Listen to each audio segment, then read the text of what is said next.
오늘은 9장의 말씀을 묵상하도록 하겠습니다. 계시록 9장에는 다섯째 나팔, 여섯째 나팔을 구체적으로 설명하고 있습니다. 나팔은 하나님의 역사를 알리는 소리입니다. 그런데 8장 13절에서 독수리가 지나가면서 세 번 화가 있으리로다 했는데 큰 재앙이 앞으로 세 번 남았다는 뜻으로 이해할 수가 있습니다. 그것이 바로 다섯째, 여섯째, 일곱째 나팔입니다. 9장에서 다섯째 나팔 재앙을 보여주고 있습니다. 이 다섯째 나팔 재앙은 1절에서 땅에 떨어진 별로부터 시작되고 있습니다. 땅에 떨어진 별은 사탄을 말하는데 멸망시키는 자입니다. 그런데 땅에 떨어진 천사가 멸망시키는 악령이 무저갱의 열쇠를 받았다고 말씀합니다.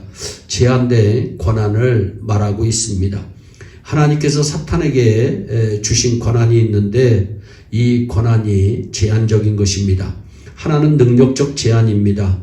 사탄이 아무리 능력이 있고 아무리 큰 힘을 발휘한다 하여도 가지 못하는 선을 하나님께서 그어 놓으셨습니다. 욥기서입니다. 재산도 다 뺏고 욥 주변에 있는 모든 것은 다 뺏어도 된다. 그러나 욥의 생명은 절대 터치해서는 안 된다. 이것은 능력적 제한입니다. 그 다음에 또 하나의 제한은 시간적 제한입니다. 사탄은 영원히 우리를 괴롭힐 수 없습니다. 시간적 제한이 반드시 있습니다. 사탄의 활동은 언제나 능력적 제한과 시간적 제한 속에서밖에 할 수가 없습니다. 그러면 이 사탄이 지금 무엇을 하고 있느냐? 무저갱의 열쇠를 열었더니 연기가 올라오고 황충이 연기 가운데서 정갈과 같은 권세를 받아서 나오는 것입니다. 구약의 황충은 자연재해의 상징으로 처음부터 끝까지 나타납니다. 황충의 때가 농사 지은 것을 다 먹습니다. 종말의 때가 되면 연기 같은 사탄의 세력이 나타나서 정갈같이 사람을 쏘는데 온 세상에 만연하게 되고, 그러면 이 세상 가운데 살고 있는 하나님의 백성은 어떻게 되겠습니까? 거기에 대해서 하나님의 약속이 있습니다. 우리는 감사해야 합니다. 이마에 하나님의 입 맞지 아니한 사람들만 헤아라. 약속의 자녀들은 인을 맞은 사람들은 이 연기와 같은 재앙 속에서 그때 종말론적인 구원을 받을 테니까 절대 해함이 없을 것이다. 아멘. 이 약속으로 하나님께서 우리를 지켜주고 계시는 것입니다. 사랑하는 여러분, 출애굽할 때 양을 잡아서 피를 문설주에 바르면 재앙이 문설주를 넘어간다고 말씀합니다.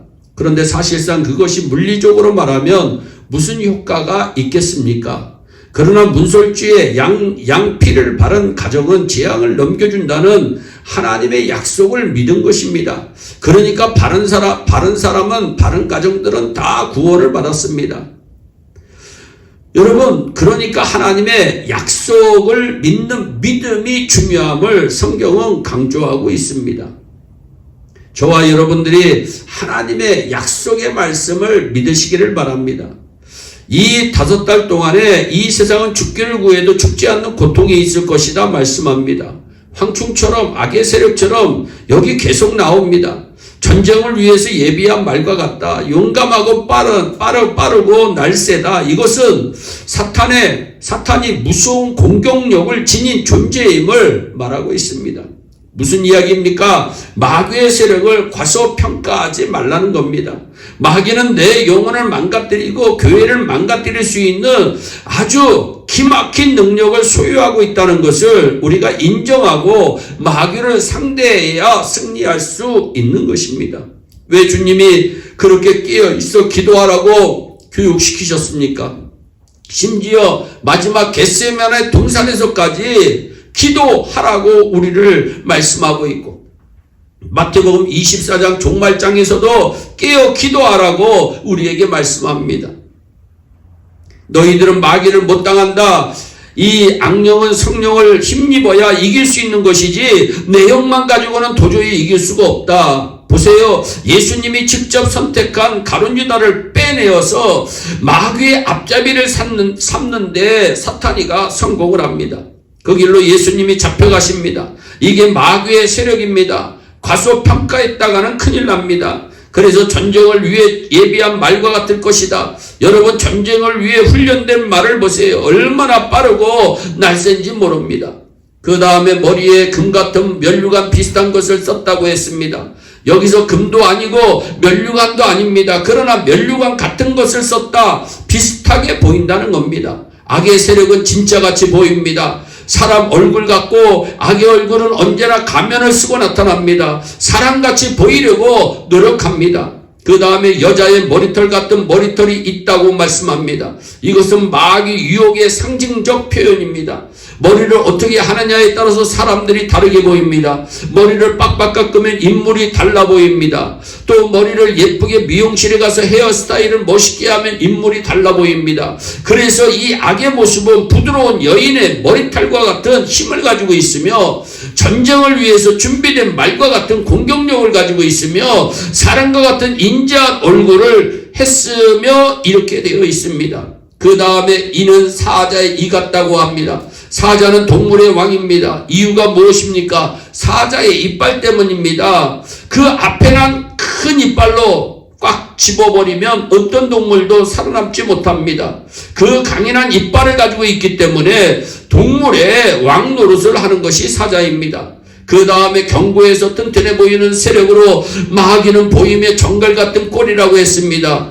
이 정갈은 쏘는 힘이 얼마나 강한지 모릅니다.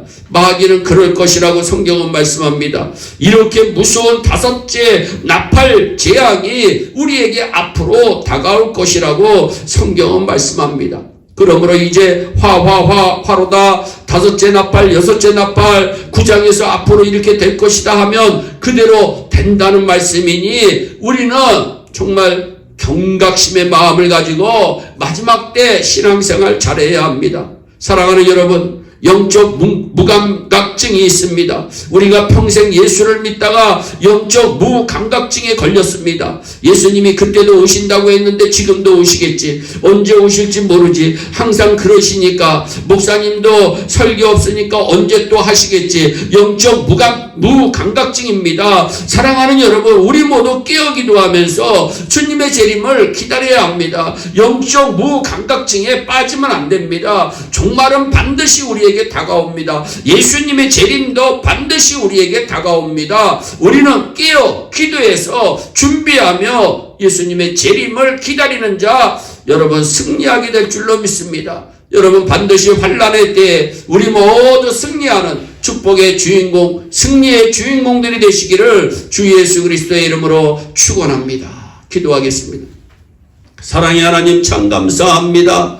종말의 때를 예고하면서 무서운 일들이 앞으로 일어날 것을 말씀하신 주여, 여기서 이기기 위해서는 우리가 성령으로 충만해야 되겠습니다. 깨어 기도해야 되겠습니다. 성령으로 기도해야 되겠습니다. 아버지, 마귀는 우리를 우는 사자처럼 덤벼듭니다. 우리는 이길 수가 없습니다. 우리 안에 성령의 힘을 빌어야 이길 수가 있습니다. 주여, 성령으로 충만케 우리 예일의 성도들을 붙잡아 주시옵소서. 어느 때든지 기도하는 성도들이 다 되게 하여 주시옵소서. 교회를 위하여 기도하고, 이웃을 위하여 기도하고, 가정을 위하여 기도하고, 주의 종을 위하여 기도하고, 자녀를 위하여 기도하고, 나라와 민족을 위하여 기도하는 아름다운 하나님의 귀한 백성들이 다 되게 하여 주시옵소서. 감사하고 예수님의 이름으로 기도하옵나이다. 아멘.